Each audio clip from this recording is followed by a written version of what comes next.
Bismillahirrahmanirrahim. Assalamualaikum warahmatullahi wabarakatuh.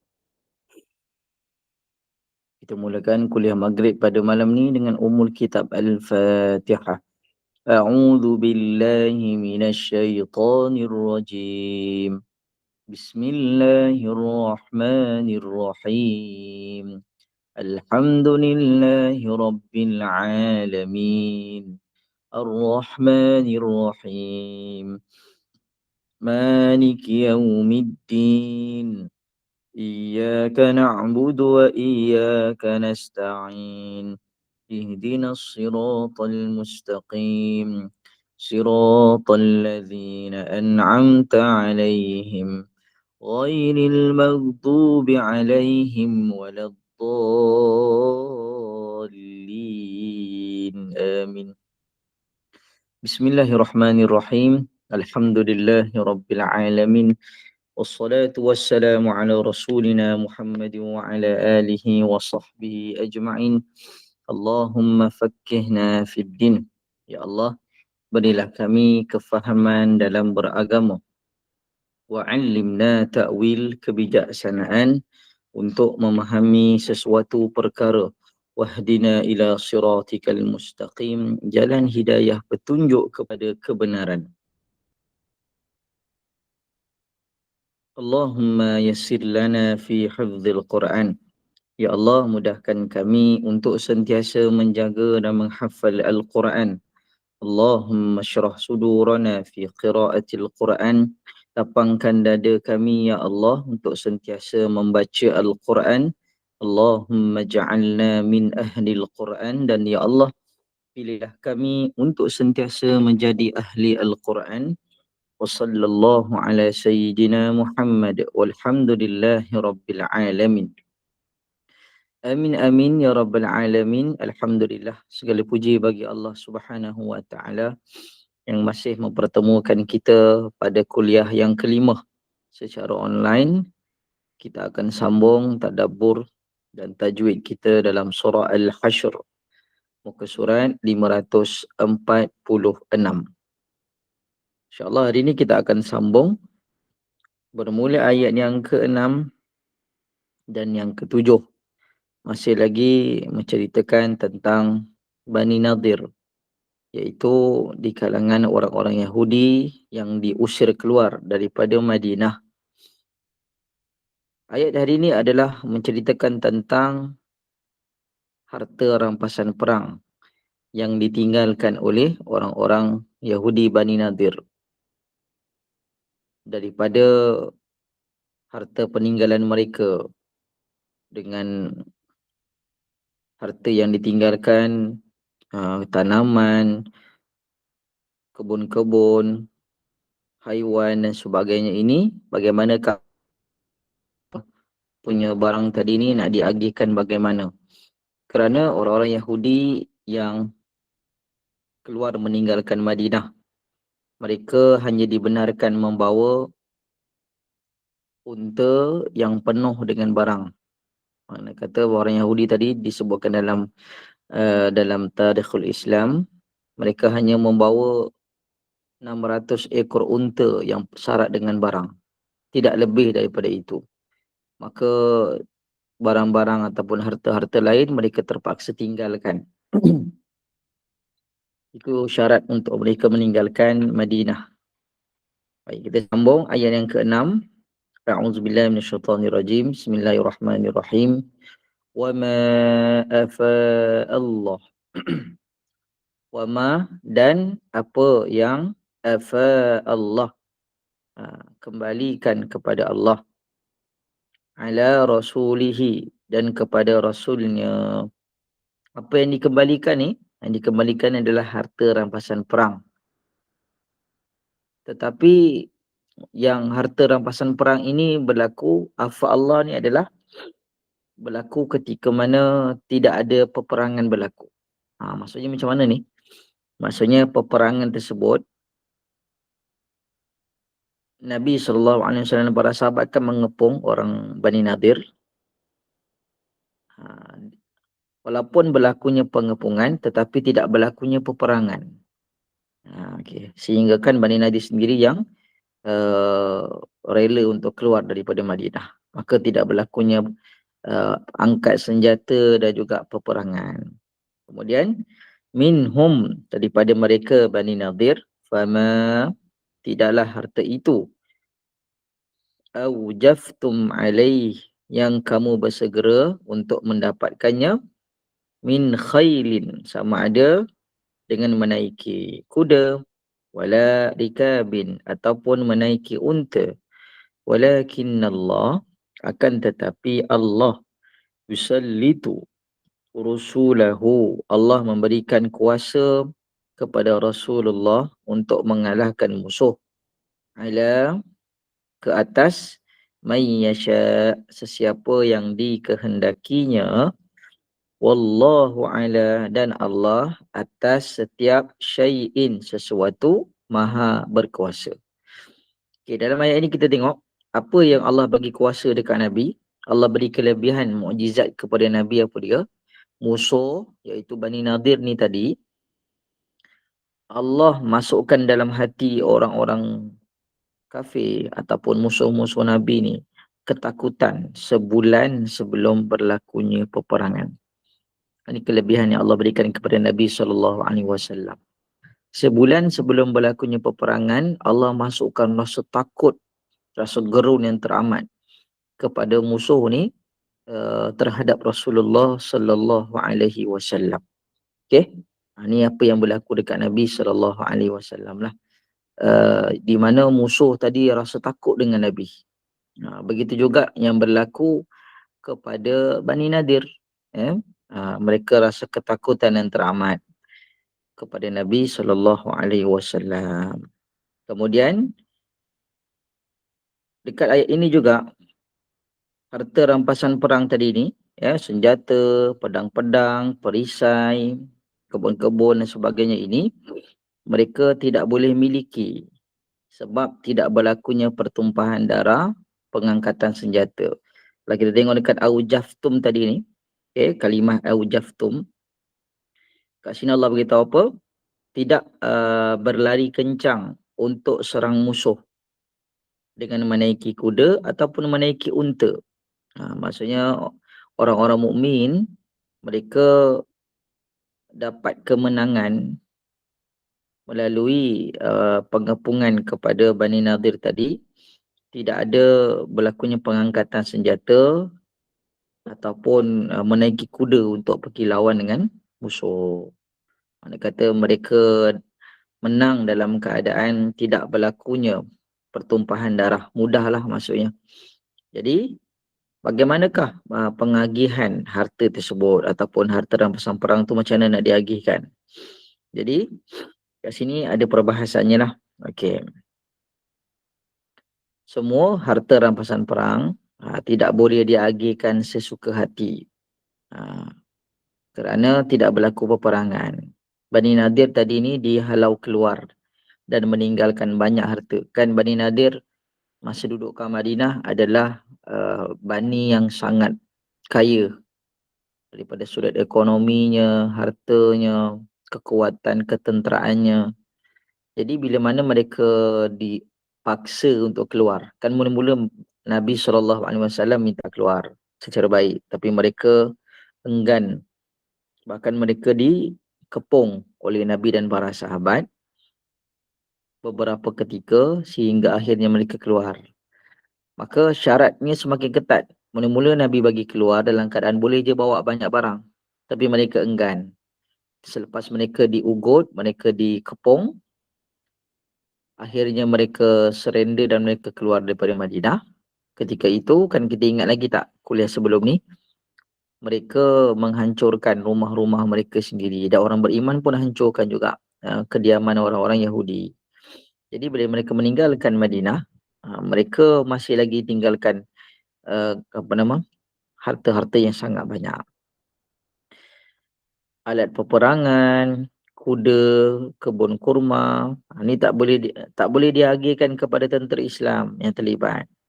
Jadi barang-barang tadi ni nak diagihkan kepada sesiapa? Dan Bani Nadir ni hanya bawa 600 ekor unta yang penuh dengan barang. Adapun selebihnya baki ditinggal sangat banyaklah. Okey, unta nak bawa barang terhad. Okey, dia tak boleh bawa semua. Seekor unta je seorang. Dan peperangan juga kalau kita biasa dengar dipanggil sebagai al-ghanimah. Jadi yang berlaku dekat orang Yahudi tadi ni, ini dipanggil sebagai uh, al alf al-fay ataupun afa Allah. Jadi al-fayu ni ataupun al-afa ni adalah harta rampasan perang yang tidak berlaku peperangan. Adapun al-ghanimah. Al-ghanimah ni harta rampasan perang yang berlaku dengan peperangan. Jadi dia punya pembahagiannya berbeza, kita akan tengok sebentar lagi ayat yang ke-7 pula. Sambungan dia, ma afa Allah. Apa yang telah diambil ataupun diberi daripada harta rampasan perang oleh Allah kepada rasulnya min ahlil qura, dari penduduk qura. Penduduk qura ni tadi negeri lah, itu daripada kalangan Bani Nadir tadilah. Falillahi, jadi harta rampasan perang yang afa'a ni tadi kena bagi siapa? Falillahi walir rasul. 5 golongan. Pertama kena bagi Allah dan Rasulnya. Kemudian walidhil qurba, dan yang mempunyai qurba, hubungan kerabat dengan Nabi, iaitu Bani Hashim dan juga Bani Abdul Muttalib. Kemudian wal yatama, anak-anak yatim, wal masakin, orang-orang miskin, wa bani sabil, dan orang-orang yang musafir yang terputus bekalan makanan. Okey. Ini pendetilannya. Okey, al-ghanimah. Al-ghanimah ni adalah harta rampasan perang kerana berlakunya peperangan yang melibatkan angkat senjata, ya, pergi lawan musuh.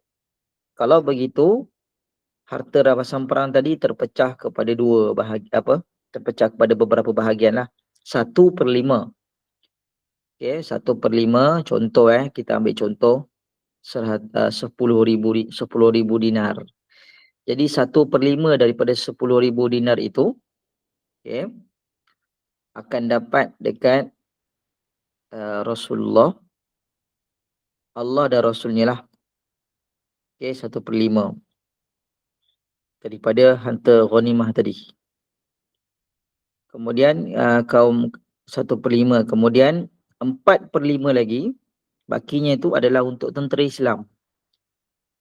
1/5 saja untuk Allah dan Rasul, dan untuk Allah dan Rasul tu pula terpecah kepada kaum kerabat, anak yatim, orang miskin dan musafir. Manakala 4/5 yang baki lebih lagi ni adalah untuk tentera Islam. 80% lah kira. 80% untuk tentera Islam. Semua harta rampasan perang yang ketika berlakunya peperangan lah. Adapun afa'a ni, yang ayat yang ke-6 kita baca tadi kan, ketika mana orang Yahudi keluar daripada Madinah, tidak berlaku peperangan. Maka bila tidak berlaku peperangan, harta rampasan perang itu tak boleh dapat kepada para sahabat. Para sahabat tidak berkelayakan untuk mendapatkan harta rampasan perang sebab mereka tidak mengangkat senjata. Maka harta-harta tadi untuk 5 golongan tadi tu. Untuk pertama Allah dan Rasulnya, kemudian kaum kerabat Nabi, anak yatim, orang miskin, dan wabni sabil, dan musafir-musafir yang terputus bekalan. Adapun untuk al-qurba ni ada pendapat lah, hubungan kerabat Nabi ni di kalangan mereka yang susah, Bani Hashim dan Bani Abdul Muttalib. Kalau dekat Rasul pula, kenapa Allah dan Rasul dapat juga? Okay. Nampak macam kenapa Nabi dapat juga? Jawapannya bila Nabi dapat harta, Nabi tak simpan. Nabi bagi kepada orang yang memerlukan. Okay. Kalau nak ikutkan hidup Nabi, sentiasa bila Nabi dapat harta rampasan perang, ya, Nabi ada lebihan wang, Nabi tak simpan lama. Ada orang minta, Nabi bagi. Ada orang memerlukan, Nabi bagi. Ada orang nak makanan, Nabi bagi makanan. Mana kata hidup Nabi sentiasa memberi kepada orang yang memerlukan. Kemudian Kenapa? Okay, kalau kita tengok kat sini ada dua cabang berbeza. Pertama, tadi harta rampasan perang yang perlu diagihkan kepada 5 golongan tadi ni lah, di kalangan orang-orang yang susah, tapi tentera tak dapat. Adapun al-ghanimah pula 1/5 saja untuk 5 golongan tadi, 4/5 pula untuk tentera Islam. Al-ghanimah ni kan sebab berlaku peperangan. Kenapa pengagihan itu berbeza? Sebabnya satu, peperangan berlaku. Okay, al-ghanimah.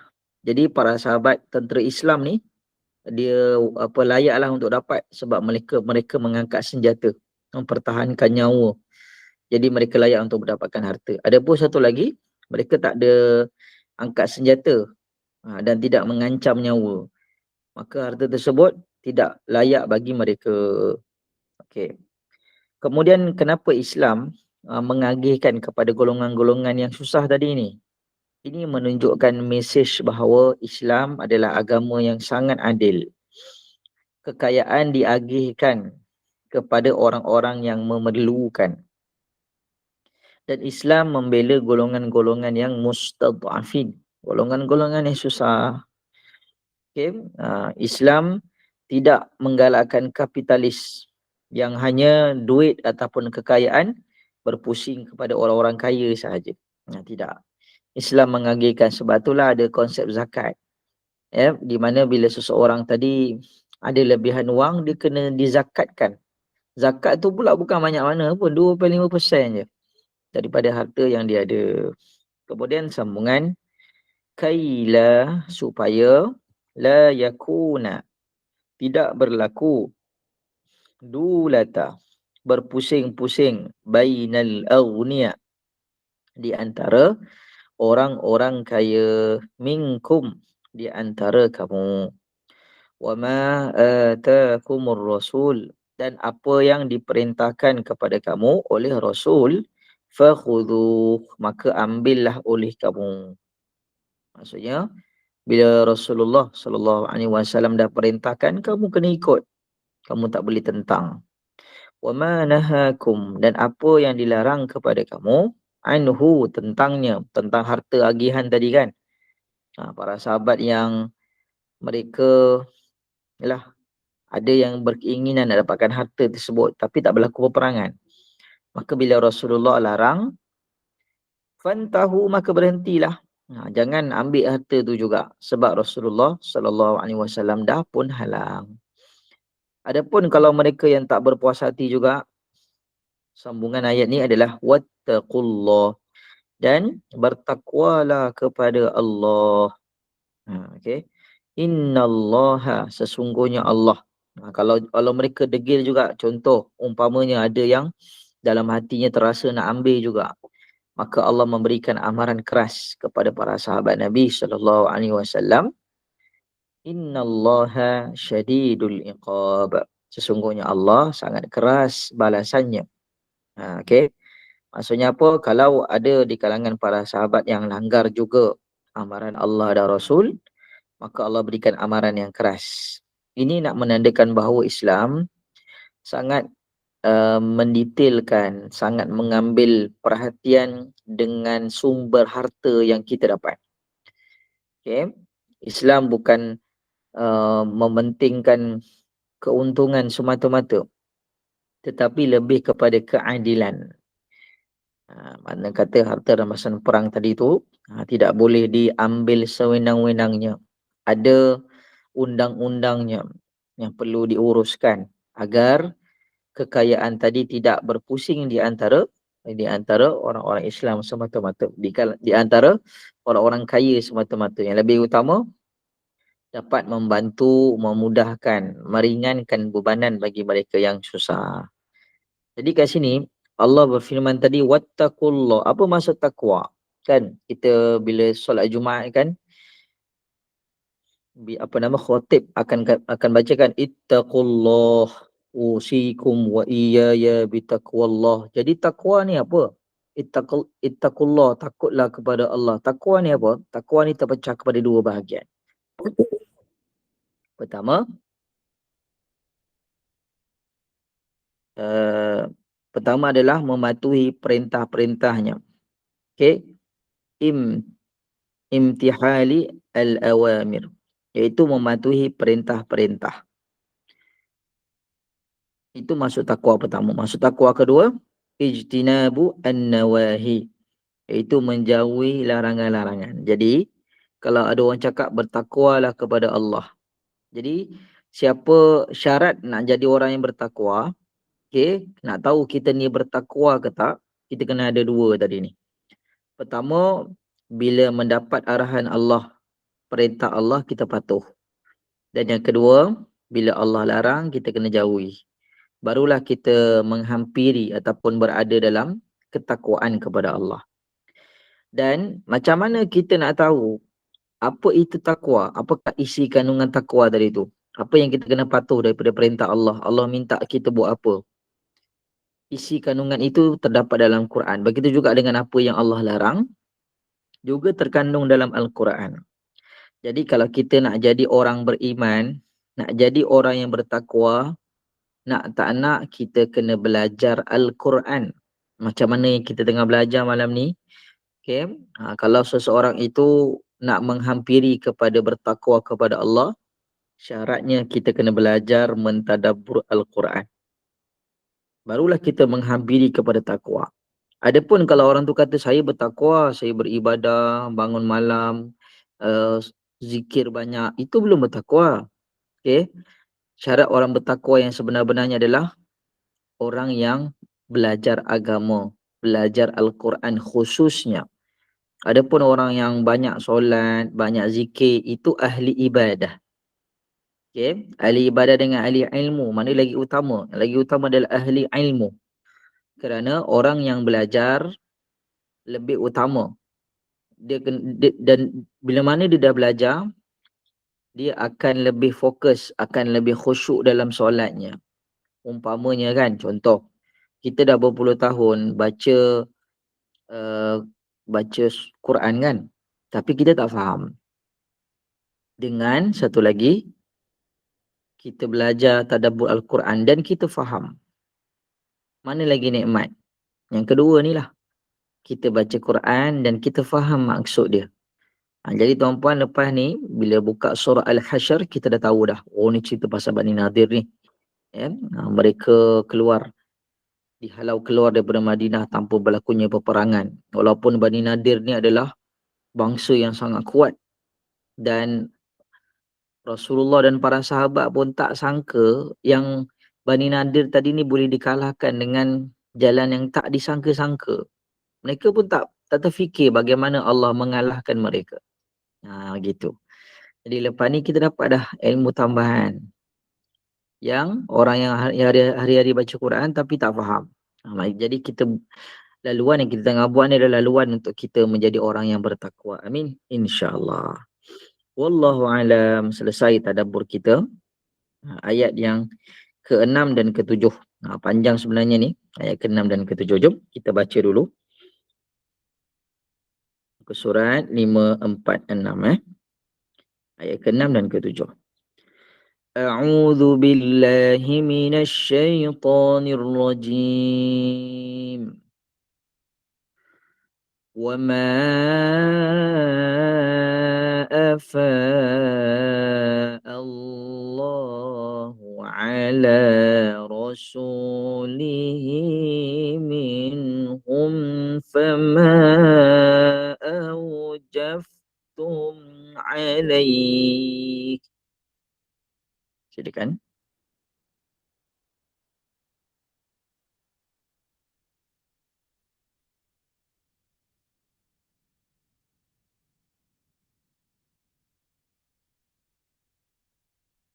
Okey, bagus. فما أوجفتم عليه من خيل ولا ركاب.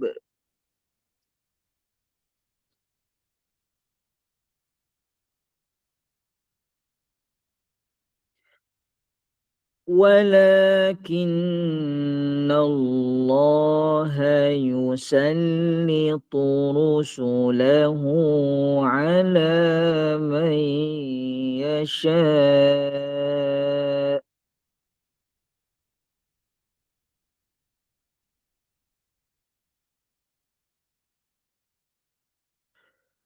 والله على كل شيء قدير.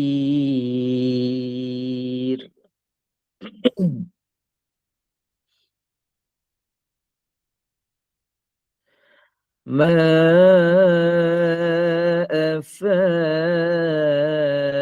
الله على رسوله من أهل القرى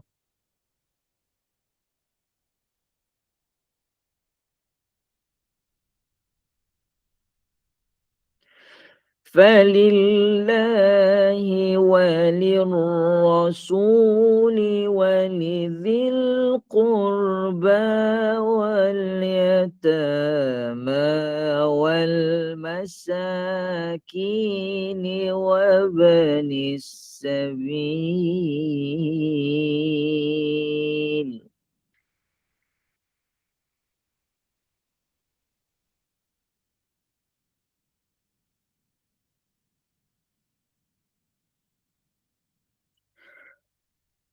كي لا يكون دولة بين الأغنياء منكم.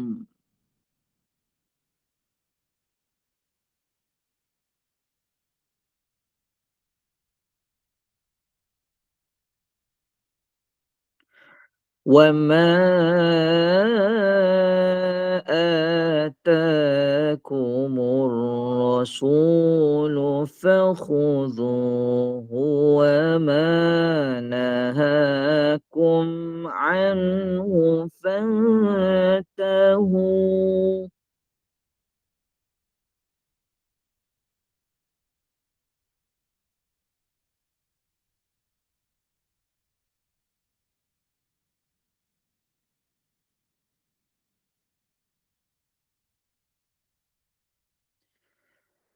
واتقوا الله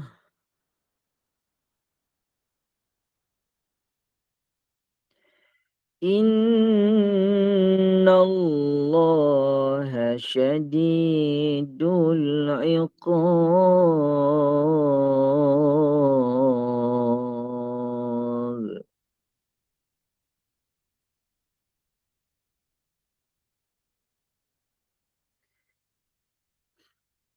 Alhamdulillah, selesai bacaan kita malam ni. Baik tuan-puan, ada satu hukum yang kita sebenarnya jarang jumpa. Hukumnya rare sikit lah Ayat 6, kalau tengok dekat ayat kalimah ala man yasha. Tengok ayat 6, ala man yasha, dekat yasha tu. Kat situ kalau kita berhenti, okey, hukumnya apa? Sambil-sambil cuba teka. Boleh buka buku tajwid juga. Cari tajuk mak wajib mutasil. Ya, musa apa mak wajib mutasil. Ini hukum yang kita sebenarnya jarang jumpa.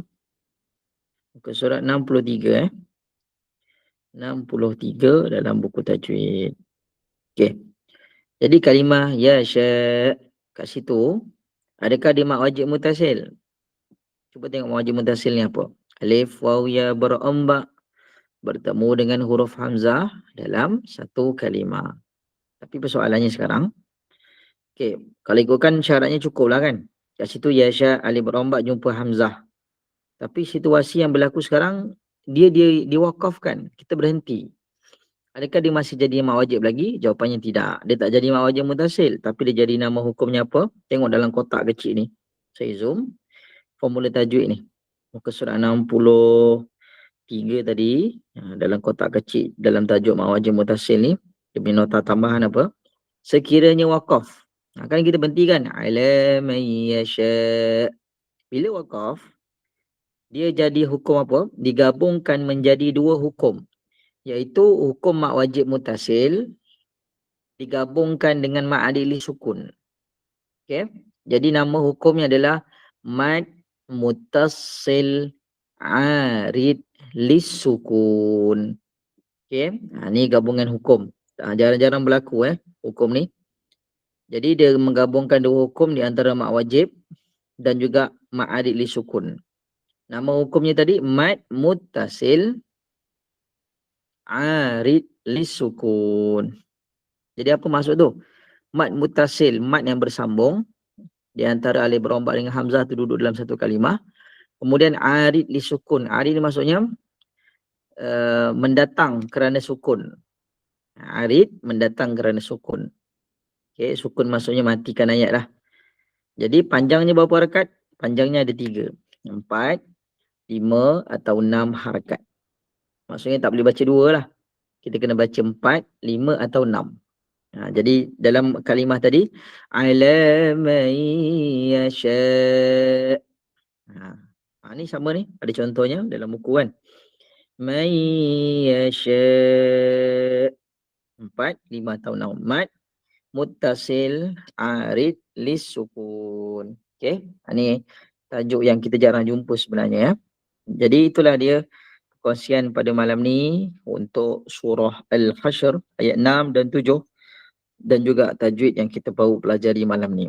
Mudah-mudahan ada manfaat yang kita dapati daripada perkongsian pada malam ni. Okey, kalau ada apa-apa soalan, kita sambung dekat Google Meet insya-Allah. Terima kasih tuan-tuan dan puan atas perhatian dan sokongan. Kita jumpa lagi di lain pertemuan. Wassalamualaikum warahmatullahi taala wabarakatuh. Terima kasih semuanya. Bismillahirrahmanirrahim. Subhanakallahumma wa bihamdika asyhadu an la ilaha illa anta astaghfiruka wa atubu ilaik. Bismillahirrahmanirrahim. Wal 'asr. Innal insana lafi khusr illa alladhina amanu wa 'amilus solihat wa tawasaw bil haqq wa tawasaw bis sabr. Wa sallallahu ala sayyidina Muhammad. Alhamdulillahi rabbil alamin. Kita jumpa lagi tuan-puan. Wassalamualaikum warahmatullahi taala wabarakatuh.